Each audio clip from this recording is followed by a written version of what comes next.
শুভ সন্ধ্যা। আপনারা চলে এসেছেন গল্প কথা শ্রেয়ার সাথে ইউটিউব চ্যানেলে। আপনারা শুনছেন ভালোবাসার গোলকধাঁধা। চলো জেনে নেওয়া যাক পরবর্তী পর্বে। ব্লাড লস হয়েছে বলে একটু রিস্কের ব্যাপার আছে। ব্লাড আপনাদের ব্যাংকে আছে, আমরা এনে দিয়ে দিচ্ছি, আপনি ব্লাড ডোনেট করার ব্যবস্থা করুন।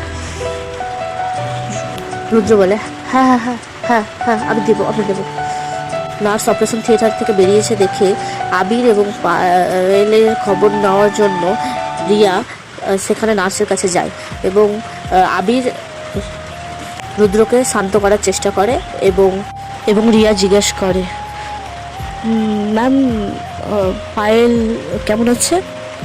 তখন নার্সটি জানায় অপারেশন চলছে, ব্লাড দেওয়া হচ্ছে, কিন্তু 2 বোতল ব্লাড লাগবে, তো আমাদের ব্লাডের দরকার।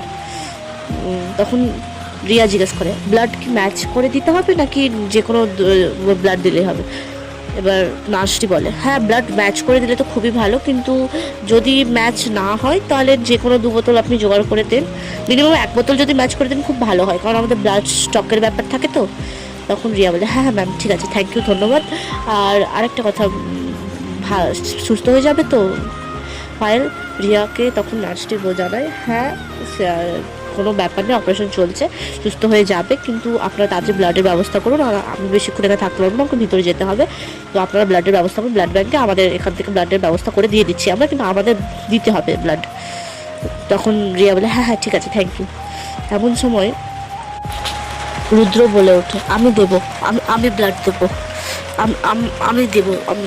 তখন আবির বলে যে ঠিক আছে, আমরা ম্যানেজ করছি, দেখছি ব্লাড গ্রুপটা একবার জেনে নিন, রিসেপশনে গিয়ে জেনে নিন, তারপর দেখছি, আমি ম্যানেজ করছি। তখন আবির বলে, আবিরের কথা শুনে রুদ্র বলে, না না না না আমি দেবো, আমার জন্য পায়েলের এই অবস্থা, আমি দেবো ব্লাড। তখন আবির রুদ্রকে শান্ত করার চেষ্টা করে এবং বলে, দেখো শান্ত হও, ব্লাড যদি ম্যাচ করে দিতে বললো, যদি ম্যাচ করে কারোর থাকে তাহলে দিব, তাহলে তুমি দিও, কোনো ব্যাপার না সেটা।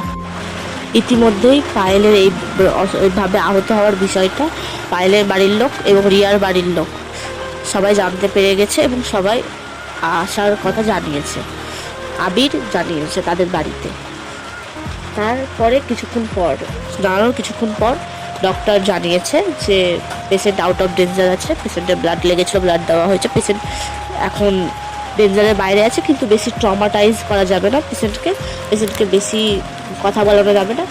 কিছুক্ষণ পর পেশেন্টকে নর্মাল বেডে দেওয়া হবে, শিফট করা হবে। এখন এমনি নর্মালি আইসিইউতে রাখা হচ্ছে ওটির পরে, কিন্তু তার কিছুক্ষণ পরে আবার নর্মাল যে অবজারভেশনের পর রেখে দেয়, যে হিসেবে মোটামুটি 3-4 দিন হসপিটালে এখন থাকতে হবে।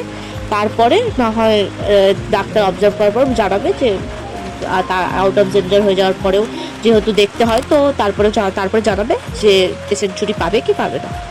এইসব কথা আবির ডাক্তারের সঙ্গে আলোচনা হয়ে যাওয়ার পর এসে রিয়াকে সমস্ত ঘটনা খুলে জানায় এবং এও বলে যে পায়েল এখন আউট অফ জেন্ডার আছে। কিন্তু তারপরে আবির রিয়াকে বলে, আমাকে একটা কথা বলবে? রিয়া বলে, হ্যাঁ বলো। তুমি রুদ্রের বাড়ি কেন এসেছিলে, তুমি আর পায়েল? তখন রিয়া একটু ইতস্তত হয়ে পড়ে, তারপর বলে, কেন এইসব প্রশ্ন না, আমাকে সবটা জানতে হবে।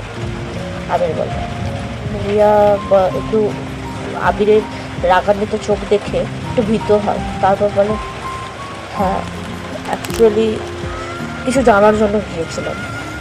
আবির বলে, খুলে বলে সম্পূর্ণ, আমি হেয়ালি পছন্দ করি না। তখন রিয়া আবার বলতে লাগে। পর্বটি সম্পূর্ণ শোনার জন্য অসংখ্য ধন্যবাদ। যদি আপনাদের এই পর্বটি ভালো লেগে থাকে তাহলে লাইক করবেন, শেয়ার করবেন, কমেন্ট করবেন এবং সাবস্ক্রাইব করতে ভুলবেন না।